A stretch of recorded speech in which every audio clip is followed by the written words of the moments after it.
नेपाली संगीतका 5 आवाजहरू जहाँ हरेक स्वरमा भिन्न भिन्न मिठास छ। साथीहरू, आज हामी त्यही जादुमय आवाजको यात्रा गरिरहेका छौं। नम्बर 1, रचना रिमाल।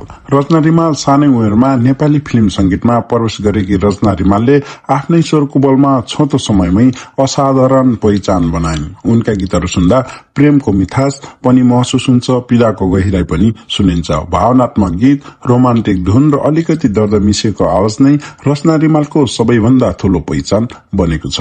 आज उनी बिना नेपाली फिल्म संगीत अधुरो जस्तो लाग्छ, किनकि उनका गीतहरू हरेक फिल्म र म्युजिक चार्टमा गुन्जिरहेका छन्।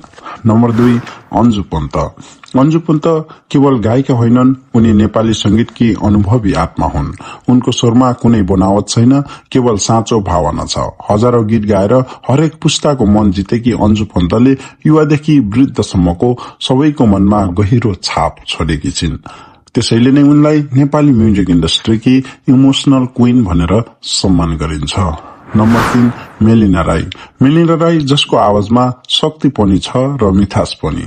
मेलिनाको स्वर सुन्दा आत्मविश्वास आफै महसुस हुन्छ। फिल्मी गीतहरूमा होस् या स्टेज पर्फर्मेन्समा उनले जहाँ गाइन् त्यही आफ्नो अलग पहिचान बनाइन्। उनको ऊर्जा, स्पष्ट उच्चारण र कन्फिडेन्स साइनिङले नै उनलाई भिडभाड फरक बनाएको छ। मेलिना राईको आवाज केवल सुन्ने होइन, महसुस गर्ने खालको छ।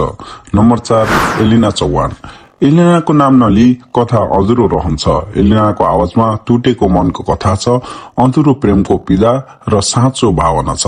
उनका गीतहरू सुन्दा धेरैले आफ्नै जीवनको कुनै न कुनै क्षण सम्झिरहन्छन्। छोटो समयमै युवा पुस्तामाझ अत्यन्तै लोकप्रिय बनेकी एलिना चौहानले आवाजमा सिधै मनको गहिराईसम्म पुग्छ, जहाँ शब्दभन्दा भावना बलियो हुन्छ।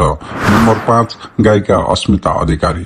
अस्मिताको आवाजमा सफा, मिठो र अत्यन्तै स्मुथ छ, जसले श्रोतालाई शान्त अनुभूति दिन्छ। रोमान्टिक र सफ्ट गीतहरूमा उनको स्वर सुन्न साथ मन हलुका हुन्छ। आज अस्मिता अधिकारी नेपाली संगीतको उदाउँदै गरेकी चम्किलो तारा हुन्, जसले भविष्यमा अझ धेरै सुन्दर धुनहरू दिने आशा गरिएको छ। अब प्रश्न एउटै छ, यी मध्ये तपाईको मन पर्ने आवाज कुन हो? कमेन्टमा अवश्य लेख्नुहोला।